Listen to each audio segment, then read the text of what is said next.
The Art of Commerce is a podcast featuring conversations on creativity and conversions. Hosted by Anish, a data-obsessed creative director, and Jinx, a growth-obsessed CMO. Listen on for actionable insights for the modern marketer.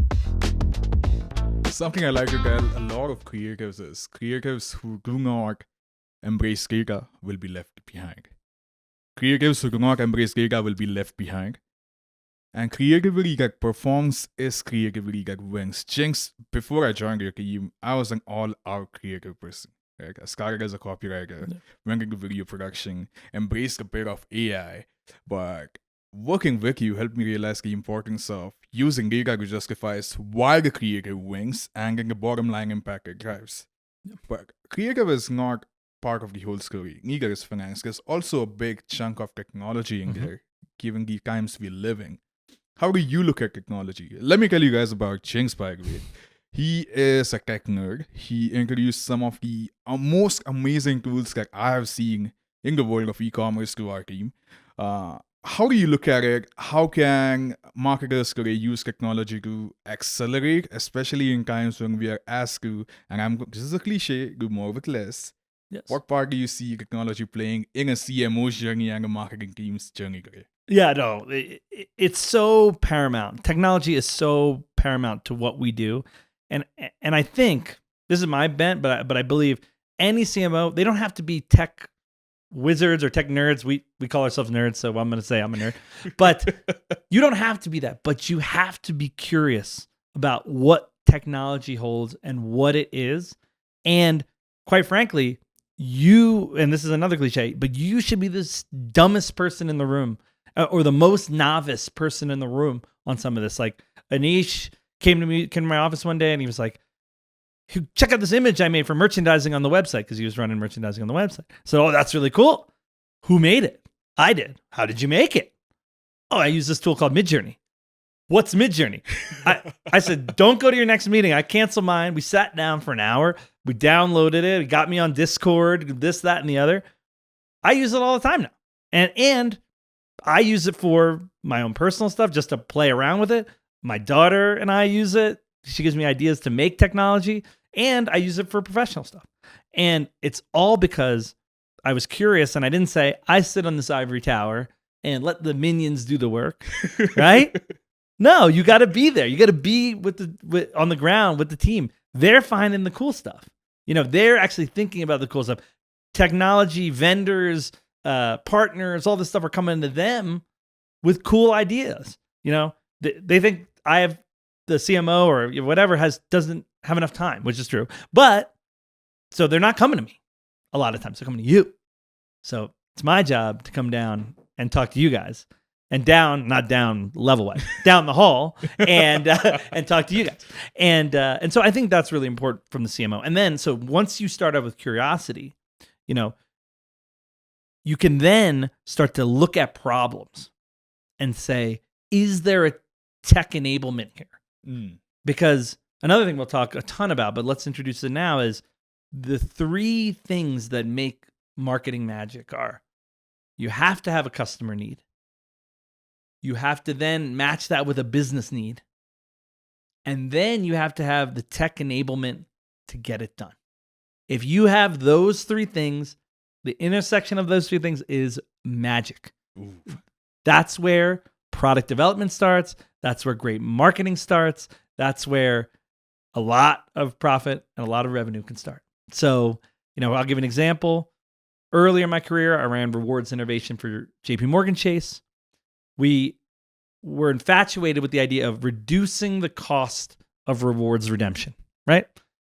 Because you got credit cards, every point is a penny, and every time you get 100 points or whatever it is, you get $1. Correct. For the bank, that's $1 that I'm giving you, right? Okay, so that's the business need, is how do we reduce it? And we have a solution for that, right? At the time, gift cards, you actually get what's called breakage, right? You get some money back because it's captive currency. So Target, for example, will say, I will sell you a $10 gift card, and I'll sell it to you for $9. Great.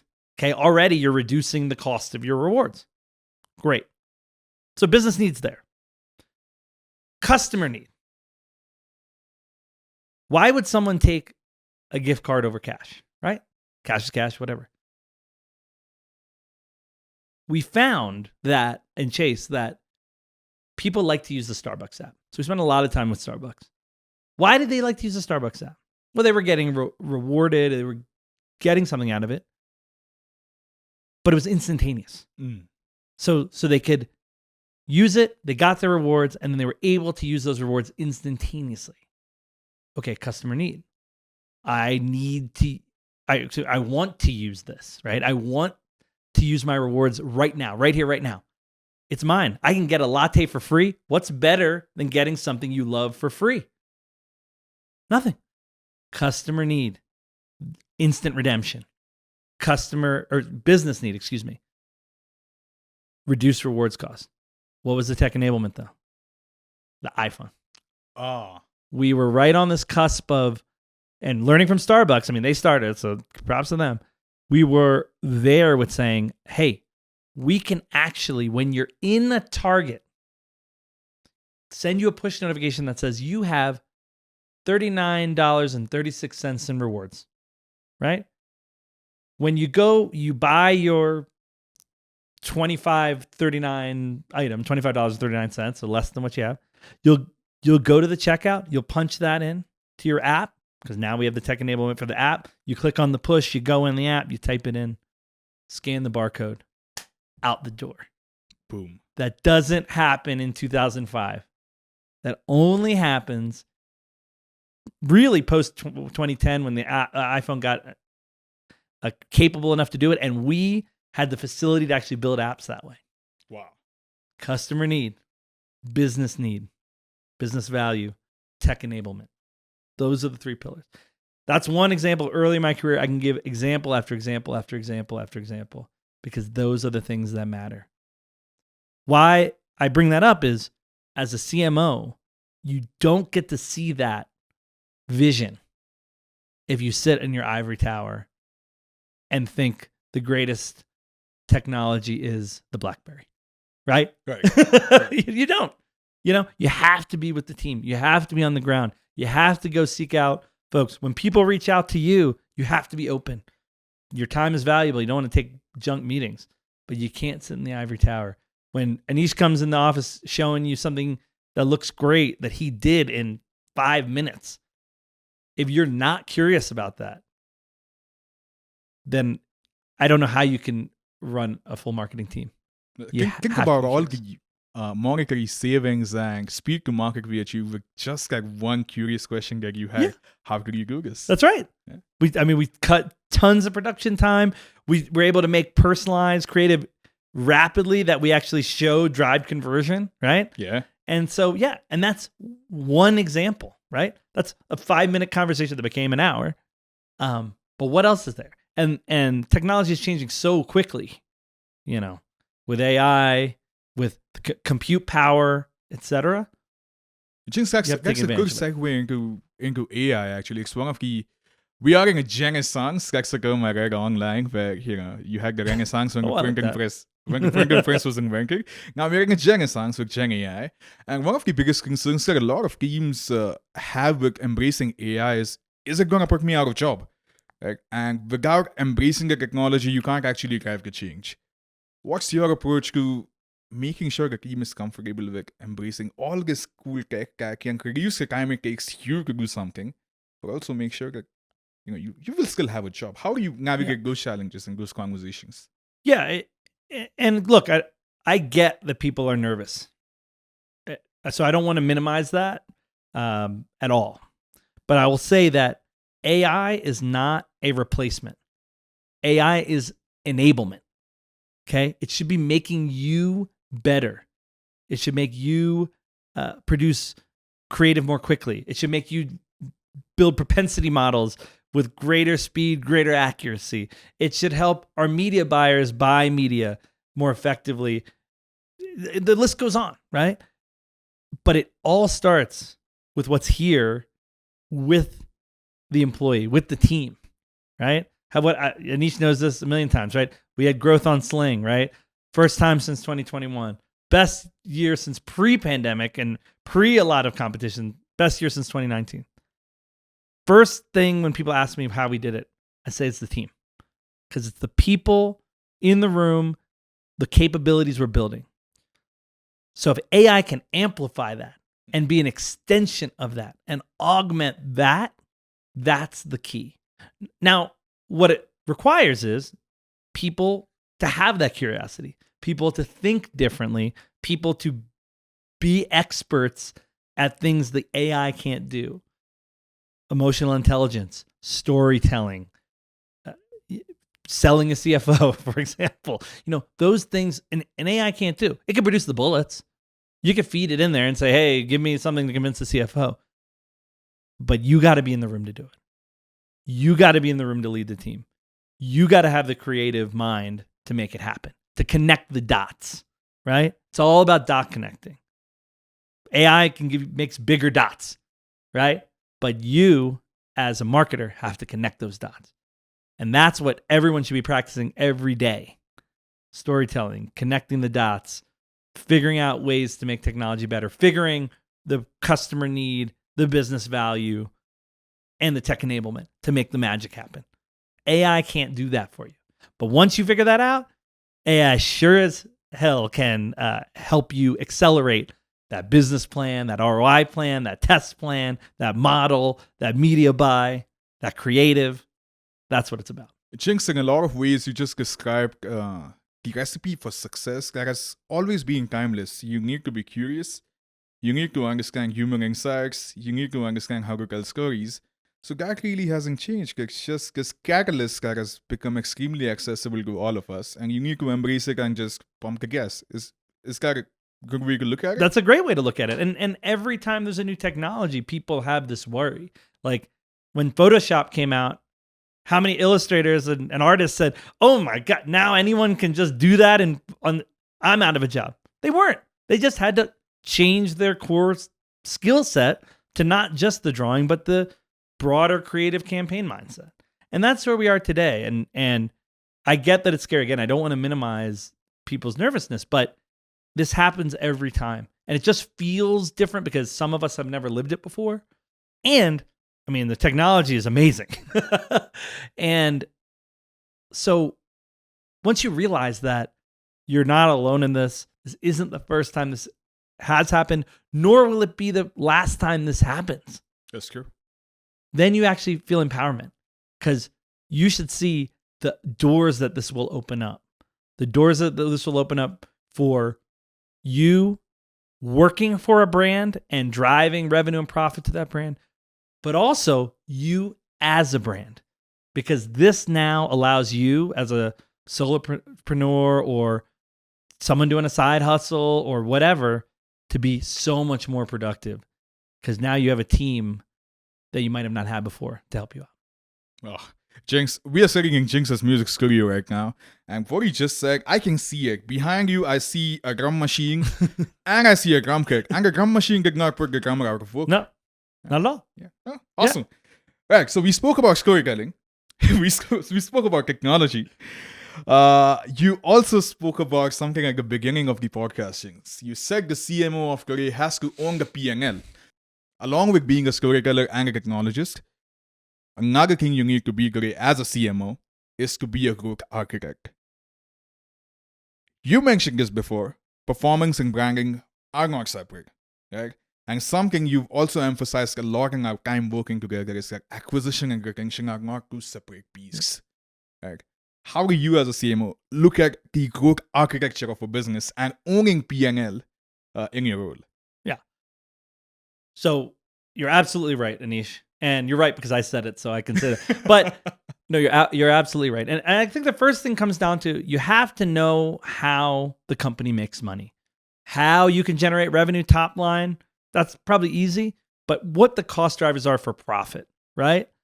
And then you'll start to understand, to answer your second part of the question first, then you'll understand that it's actually cheaper for me to retain a customer than to acquire a new one. That's right. Right? And so naturally, retention and acquisition have to work together.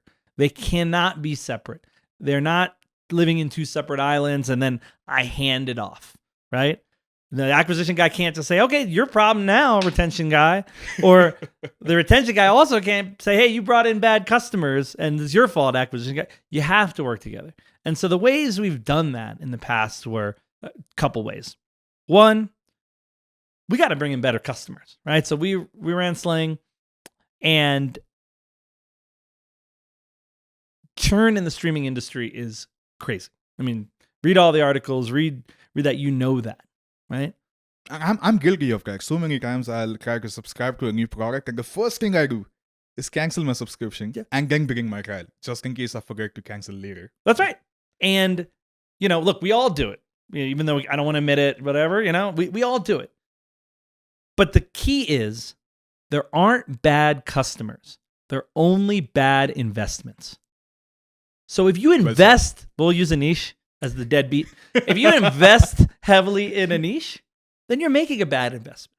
But if you are fine-tuning your SEO and you're fine-tuning your offer strategy, and Anish is coming in very cheap or organically, and he leaves after a month, it's a great investment. You've now got Anish's email. You can retarget him. That's going to be free if I want to bring him back. That's great. But if I want to spend a bunch of money on him and pay that SAC, we call it subscription acquisition cost, subscriber acquisition cost, or CAC, customer acquisition cost. If you want to pay that, that's a bad investment. So you have to then think about how you stratify your investments to be smart to bring in better customers. In Sling, we did this. We created a propensity model of our best customer. And that became the foundation of, that's first-party data. That became the foundation of all of our media targeting, right? As much as we possibly could. And we used that first-party data where we couldn't target off first-party data, so the walled gardens of social. We used third-party data to augment and try to find them. What that yielded was better survival, better retention, better customers, right? That's an acquisition moment. That's an investment moment that's going to drive better retention and better subscriber growth. The other thing we do is we don't just stop at, if you're a CMO, you don't just stop at the investment, right? The media, because you're not a campaign manager. You're a CMO. You look at the product. And we looked at the product and we said, there's all this thing called free ad-supported TV. Fast. How do we create this thing called free stream so that if they cancel, they stay in there? And we create this infinity loop of come in, stay in free. When you come out, come back in, right? Again, no more subscriber acquisition costs if you're still in that ecosystem, right? So there are multiple ways to think about it and multiple ways to do it. But you're right, Anish. No distinction between acquisition and retention. Similarly, from an investment perspective, again, there's no differentiation between brand and performance.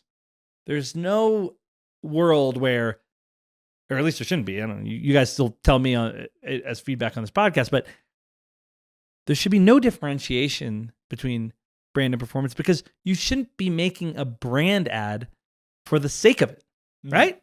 Think of it. Why does anybody make a great ad? Why did Steve Jobs make the 1984 ad? You're looking to solve a problem. You're looking to solve a problem. You're looking to tell the customer that you can solve that problem. And you're looking for them to buy your solution.